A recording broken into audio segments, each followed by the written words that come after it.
Hello everyone, my name is Pixlriffs and welcome back to the Minecraft Survival Guide. I hope you're all having a good day. Today, we're going to go out and look at our transport options around here, by which I mean probably tame a horse. But in the meantime, I have a couple of bits of business I want to take care of before we set out on that particular adventure. First of all, I need to repair my diamond axe. And looking at it in the anvil right now, we could put 3 diamonds worth of repair into this, but it's not going to refill the axe's durability the whole way. So what I'm thinking about doing is just crafting a fresh new diamond axe. Let's throw down a crafting table so we can do that.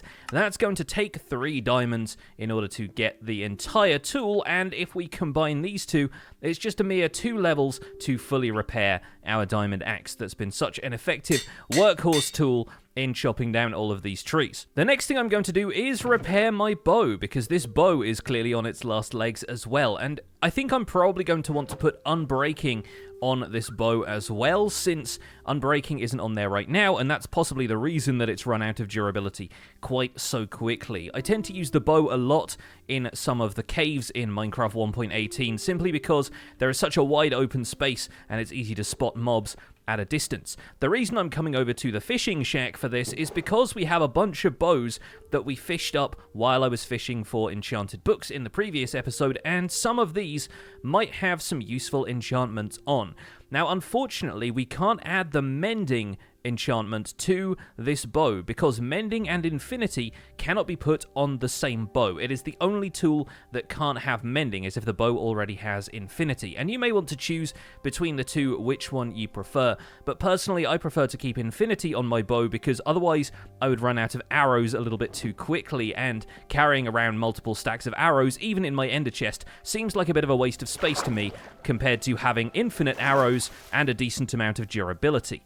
Naturally, combining these 2 tools, the unbreaking bow and the bow that we've been using so far, is going to take a little bit of levels, and it's not going to restore that much durability because they each only have a little bit of durability left. So I'm going to craft myself another bow. We might actually put this one in the enchantment table first to see if we can get a decent enchantment on it at a lower level. Power 1, unbreaking 1, flame. Okay, and so we don't have 30 levels, so we can't go for this flame enchantment and see if we get anything else. So what I'm going to do first is repair this bow entirely for 2 levels, and then add unbreaking on it. That way, hopefully this repair shouldn't cost too much, because we're not trying to repair durability on this bow anymore.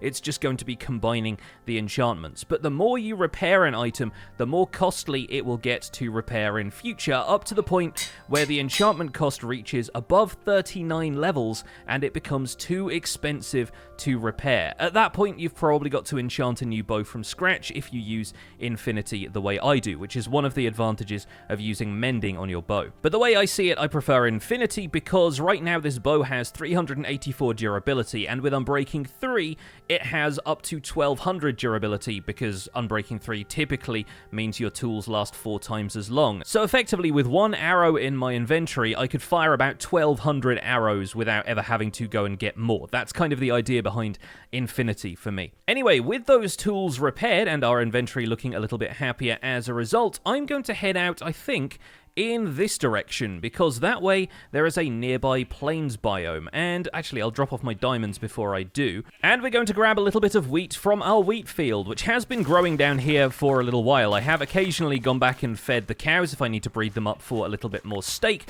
but bringing some wheat with us is going to help us tame a horse. We're also going to need to bring a saddle, of course, and I have plenty of those from fishing, as well as the ones we found in dungeon chests, and we might as well bring some horse armor, like the ones that we found in the last episode. I'm not sure where I ended up putting the iron horse armor, but I've got this gold horse armor from the nether. We'll take that with us as well. And with that, we can walk through the forest to the north until we find the plains biome, and hopefully there should be some horses around that we can tame.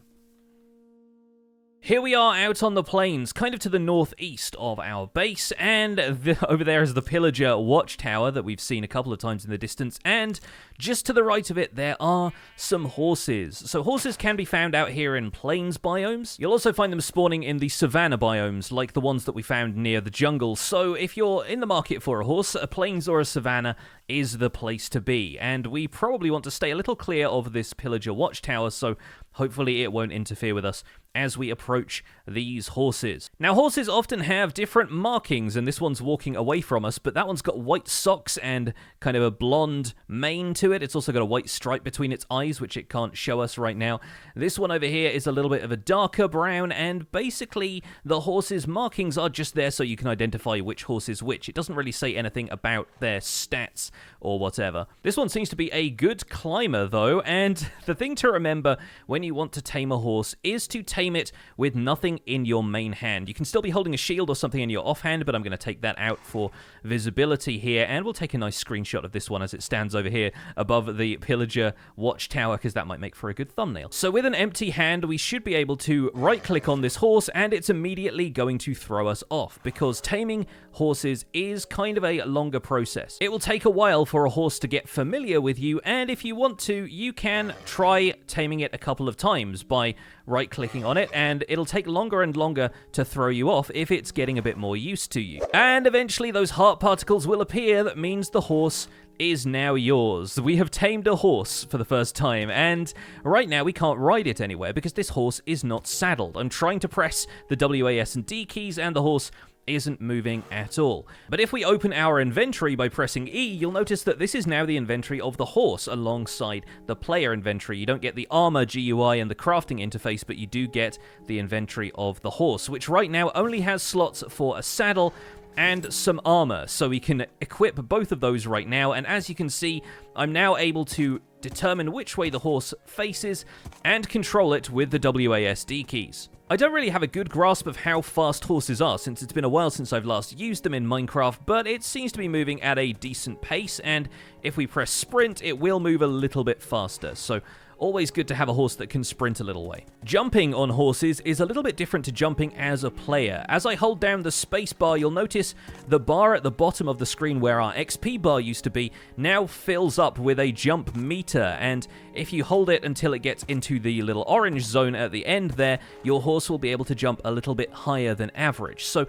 we can probably set up a quick obstacle course to put this horse through its paces and see how high it can jump. Let's see if it can make it over 2 blocks, and maybe even 3 blocks. The 2-block one seems pretty obvious at this point. We can probably get over that with just a standing jump, without any of the jump boost applied to it. Now let's see if with a boosted jump, yes, it can get up to 3 blocks high. I doubt it will make 4 though. That seemed to just be barely 3 blocks tall, which isn't too bad. Horses have 3 statistics that you really want to be aware of as you're taming one. The first being speed, which is kind of difficult to measure unless you're setting up a redstone contraption to do that, or you have an in-game speedometer that's applied by a mod, or just by comparing it side by side with other horses and seeing which one feels faster. The second stat is the jump height, and some horses have a pretty pitiful jump height. They won't even be able to jump over a fence, whereas this horse has a pretty decent jump. It can jump up to 3 blocks high. And the last one is the health of the horse. You'll notice that on the right-hand side there, what's normally our hunger bar gets replaced with the health of the horse itself. And right now, this horse is looking like a pretty sturdy horse at 10 hearts. So as horses go, I think this one is a pretty good all-rounder, and I'm pretty happy with this one, actually. I might end up taking this one back to our base and using it to explore a little further, because naturally, horses are a good way of exploring the world. They're much faster than the player's sprint, especially if you get a faster breed of horse. They can walk or run up single blocks instead of having to jump like the player does. And much like sailing around in a boat, riding a horse does not deplete the player's hunger, meaning that you don't have to worry too much about taking a ton of food with you if you're going on a longer journey. One thing to be aware of course, especially since the landscape around here is a little craggy, horses are prone to the same kind of accidents that players might be, and if you end up falling from a high place, your horse is going to take full damage, potentially die, and you might end up getting killed in the process. Horses are also not lava-proof, so be careful of any ruined nether portals or lava lakes that you happen to encounter. Be wary of any ravines, and it's also a little bit difficult to cross rivers with a horse, since in 1 block high water they'll be absolutely fine, in 2 block high water they're also okay, but as soon as the horse's head sinks below the surface and the player gets submerged as well, the horse will push you off, and that way you can both rise back up to the surface and the horse will be fine from that point on, but it can be a little bit difficult crossing rivers. Combat is still possible from horseback. You can still use a sword and shoot a bow from a horse, and even though it looks like you're aiming at the back of the horse's head, you won't be able to shoot the horse while you are riding it, which means it's a pretty useful thing for riding away from other mobs. Now, we've got a few more horses over here as well. I can just look between the ears of my horse to see some of the others, and you'll see a variety of patterns in this little herd over here. We've also noticed that over here on the plains, there are some donkeys. So donkeys are basically a variant of horses, but with a couple of significant differences. First of all, they should be tamed in much the same way. This donkey's looking side to side a little bit, and the reason I brought the wheat with me is that you can actually speed up the process of taming a horse or a donkey by feeding them a little bit of some of their favorite foods. They like wheat, they like apples, they also like sugar. These are all fairly accessible to the player, and the more you feed them, the lower the chance is that they're going to rear up and throw you off. So after a couple of attempts here, this donkey should be ours. But honestly, sometimes it doesn't really have that much of an effect. It's all just a random chance about whether or not the donkey ends up liking you. There we go, we ended up with a donkey anyway. Now, unfortunately, I only have one saddle, so if I want to ride the donkey to demonstrate this, I'm going to have to take the saddle off of my horse. And you can hold shift and right-click to access the horse's inventory without saddling up and riding the horse. So we're just going to leave this one roaming around with the gold horse armor on, and we're going to come back to it later when we want to head home. Meanwhile, our tamed donkey has much the same inventory, but notably without the armor slot, so you cannot arm a donkey. Typically, they are fairly hardy creatures, they have a decent amount of health to them, and their speed, when you tame a donkey from the wild, is always the same. They're always a little bit slower than the average horse is. They'll probably still get you about a little bit faster than walking pace as a player, and you don't have to worry about the deficit in hunger, but generally speaking, donkeys are not all that fast. The advantage to donkeys, however, is saddlebags. If you have a chest and you right-click on the donkey with it, you can equip that chest to the donkey, and that's why horses have a little bit of extra inventory GUI. It's because donkeys and mules, if you breed a horse and a donkey together, can be equipped with chests which allow you to store a bunch of extra stuff in, and this chest remains on the animal even if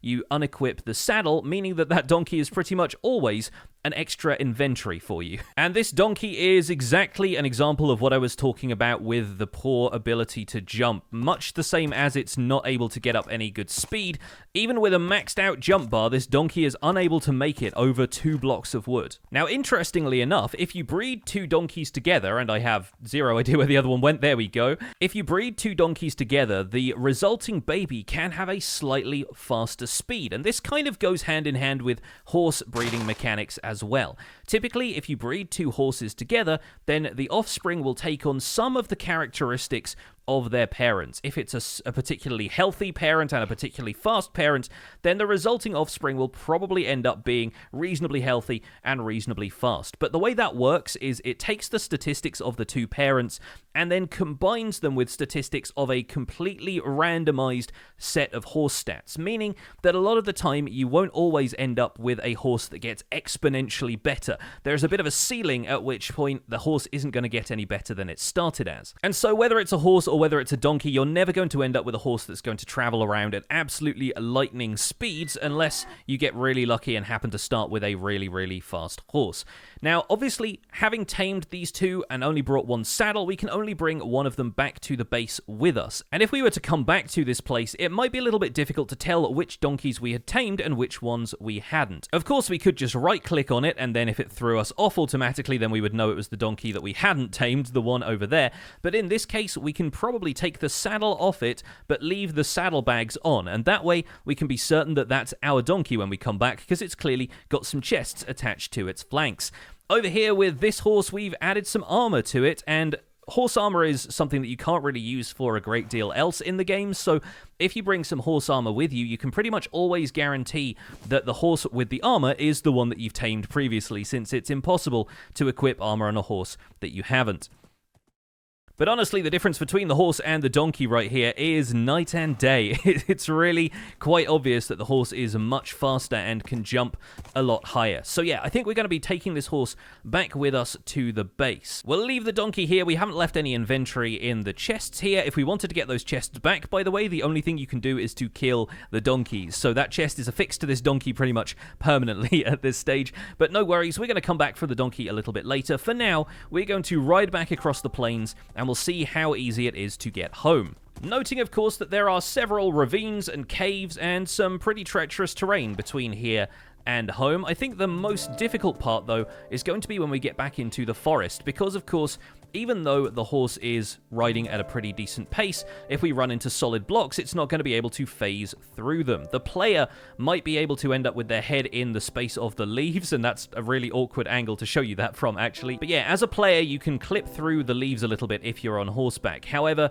if you end up encountering a solid block in front of that, it's not going to let the horse phase up through the solid blocks, so it's going to be a little bit tricky picking a path back through this forest over here. When it comes to a river like this, you have a couple of options.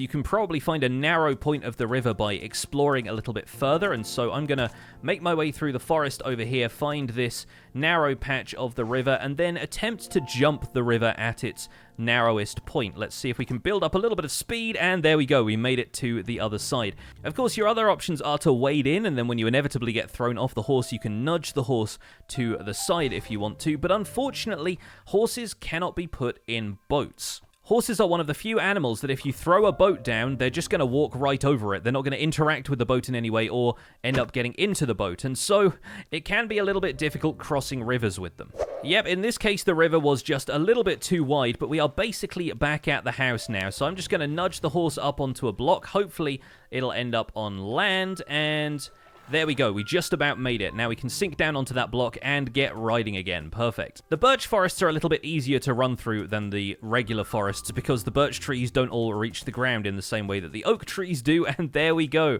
We are back at the house, and here we're actually going to dismount the horse, grab a couple of things, and we're going to make a lead, because leads are one of the essential things when dealing with animals like this, and in fact you can use a lead on multiple types of animals, not just horses. But I think with horses it's pretty essential to have a lead around, because if we place down a fence post, we can tie the horse to this fence post to make sure it doesn't wander off, because right now the horse's natural AI is going to take over and it's just going to go wherever it wants. If we hold a lead in our main hand or right click on the horse, it'll attach it like so, and we can basically pull the horse around a little bit. We can drag the horse in the direction that we want it to go and it'll follow us. Now if we right click on this fence post, the horse is tied up and can only walk around in a certain radius from the fence post. If it tries to overextend the lead, it just won't be able to walk any further than that, and that will guarantee that the horse is going to stay here so that we can collect it in the morning. If we want to untie the horse from its current hitching post, we just need to right click on that and the lead will bust off, and we can pick up the horse with the lead and move it around, or just right click on the horse to get back on it. And leads are basically your third and probably best option for guiding a horse across a river, because if I bring the horse down to the waterside here, we can basically bob our way across the river like so, dragging the horse with us, and the fact that we have depth strider on our boots means we can move pretty fast, and the horse's speed will speed up a little bit to match where we are. And that is what's going to allow us to take this horse a little bit further afield, because I think we want to use this horse to explore further out into the distance and maybe go look for a village in a future episode. For now, though, I think I'm going to tie the horse up at the fisherman's shack, just so the horse can hang out on top of these bushes, I guess. And we're going to remove the saddle from the horse so that we can go and find that donkey again, because I feel like bringing the donkey back here as well. Here we are, back at the plains where the donkey was, and ironically, it took me quite a while to get here. It would have been better if I was riding a horse. Now we can resaddle up the donkey, since I brought the saddle with me, like so, and we can ride the donkey around as well. While we're here, I might actually check the contents of this ruined nether portal's loot chest, seeing as it did have one around here, which we can grab, and looks like it's got a few gold ingots in there, a couple of gold tools with Curse of Vanishing. Okay, I'll have to explain curses at some point. We don't need to worry about that for now. I think I'm going to leave the rest of this here, and maybe we'll take that block of gold, actually. That's kind of too inviting to pass up. I'll grab a couple of blocks of netherrack from the surroundings, block off the lava like so, and make sure there's no lava underneath the block of gold as we... Oh, there we go. We got lucky that that didn't immediately go in the lava source block there. Anyway, while we've been doing that, the donkey has wandered off, but we can throw the gold in its little satchel here, and we'll probably throw in some of the other stuff that I've got on me. Note that even though your player inventory is invisible while you're looking at the donkey's inventory, you can hit F to move that shield into your offhand if you need to block arrows from on horseback, although chances are the arrows are probably going to hit the donkey instead of hitting you. Donkeys and horses, of course, are not invulnerable. That's why they have a health bar, so you need to be a little bit wary of that if you get into combat, especially considering that we got both of these next to a pillager outpost where those crossbowmen are waiting for us. So I have a feeling this donkey is going to have a harder time crossing some of the rivers around here, but that's not a problem because we've got a lead with us this time. We could even place a boat in the water, attach the donkey to a lead, and row away, and the donkey would still be able to follow us in the water. When this donkey woke up, he probably didn't know that he was going to be water skiing, but that's the way it's turned out. So now we're going to ride all the way back to our house at a bit more of a leisurely pace than we did with the horse, but we're here, and we make our way through the birch forest. We can hitch the donkey up by our house. So naturally, horses and donkeys end up with their advantages. We end up with a faster and higher jumping horse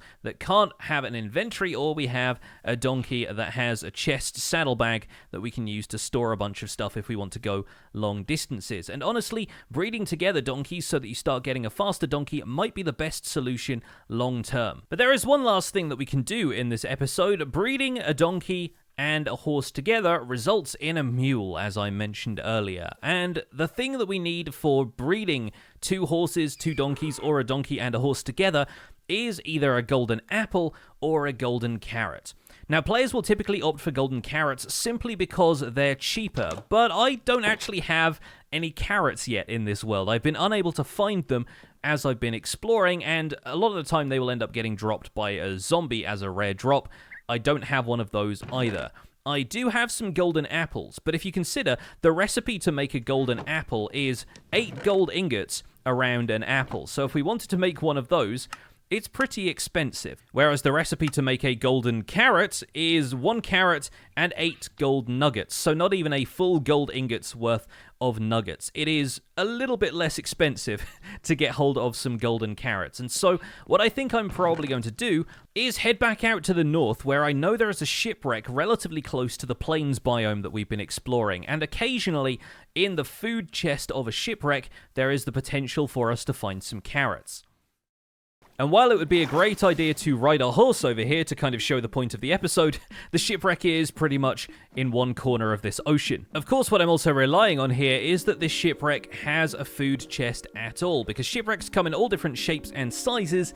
They don't always have all 3 of the chests a shipwreck could potentially have. So let's dive into this compartment from the top, and this one is probably going to contain, yes, a buried treasure map and some feathers and paper. We'll come back to buried treasure for its own episode, because I think it will be worth looking for that in future when we can discuss more of that. In here, we have a chest containing a bunch of loot, but unfortunately it looks like this shipwreck does not have the food chest, so we're not going to be getting carrots from here. We'll have to look further afield. This is our first emerald, though, so it's exciting to have one of those at last. We can find emeralds elsewhere in the world, but you may occasionally find them in loot chests like this one. While I was rowing over here, I noticed a structure over in this direction, which we should hopefully be able to dive down to and see what it has, although these are populated by the drowned, the waterlogged zombies that we have occasionally seen as we've been exploring. I heard one gurgle as I came towards this, and this drowned ruin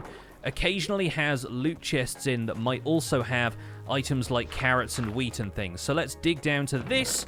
It's got a little bit of wheat, it's got another emerald, and even has a fishing rod in there, but it's a rod with Curse of Vanishing. So we're going to leave that where it is, and it looks like we're going to have to find our food somewhere else. You know what, though? Since we know that there is a zombie spawner down here, I was thinking it might be quite fun to tunnel back down to the cave that we explored in the last episode. And since there's a zombie spawner down there, maybe we'll fight a few more zombies, gather a bit of XP in the process, and see if we can get some carrots as a rare drop from them.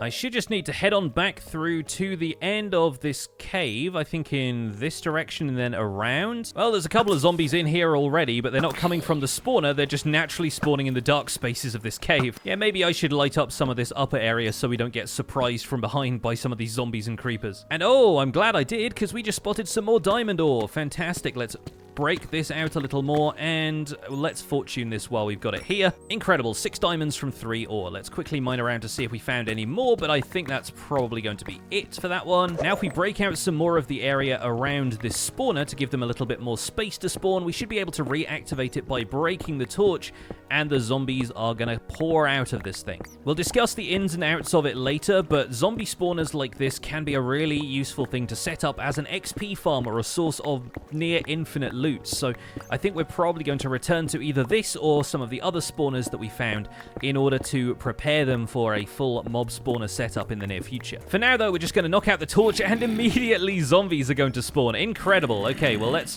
take out a bunch of these, and hopefully, sooner or later, one of them will drop a carrot. Well, that's incredible. One of them just dropped a potato as I was finishing saying that, and oh, I forgot these things can spawn baby zombies as well. If we need a break, of course, we can always step away from the spawner because while it's dark like this, once we're 16 blocks away, it won't spawn anything. So if I want to turn off the spawner, all I need to do is wander back into the cave a little way, and let's throw a little bit of stuff in our ender chest since my inventory is getting a little full here. We've got that potato, so that's our first rare drop crop from the zombies. Let's break the ender chest again if these bats would get out of the way. And back to the spawner for another chance at a carrot. Well, that one dropped an iron ingot, which is another rare zombie drop, but not the one we wanted. And occasionally these zombies are even dropping the armor that they're wearing, but a golden chestplate isn't much use to me. Although if we wanted to, we could set up a furnace, since gold armor, if it's not used, could be smelted down into a gold nugget. And there we go. We can set that up while the rest of these zombies are pouring out of the spawner. And still no carrots, but at least we got one gold nugget that we can use to craft the golden carrots. Well, I'm glad we got the potato, but I'm about ready to give up on this method. I've been doing this for about half an hour, and still no carrots. But it's not like I haven't been getting rare drops from these zombies. I've got 5 iron ingots. We have a potato stash in the ender chest. I have over 3 stacks of rotten flesh now, and my sword is starting to wear down to a stub. We have 31 levels on deck, though, so I could always go and enchant a sword, maybe a new sword, actually, at this point, with looting 3, and then maybe that would increase my chances of getting a carrot drop from a zombie, but at this point, I'm honestly ready to breed the 2 of them with golden apples instead of golden carrots, because at least I have golden apples, right? So I think we'll kill this last batch of zombies, and if none of them drops a carrot, we're going to go ahead and light up the spawner again and make our way out of here. Well, I killed every zombie I possibly could on the way home, but yep, still no carrots. So we're going to do this the old-fashioned way with golden apples. And at least we have enough gold that we can craft a couple of golden apples. In fact, I think the gold block we got from the nether portal earlier is probably paying for a decent chunk of this, but this will probably be the only time that I breed these 2 things together with golden apples, because we are getting a carrot. I guarantee it. It'll happen at some stage.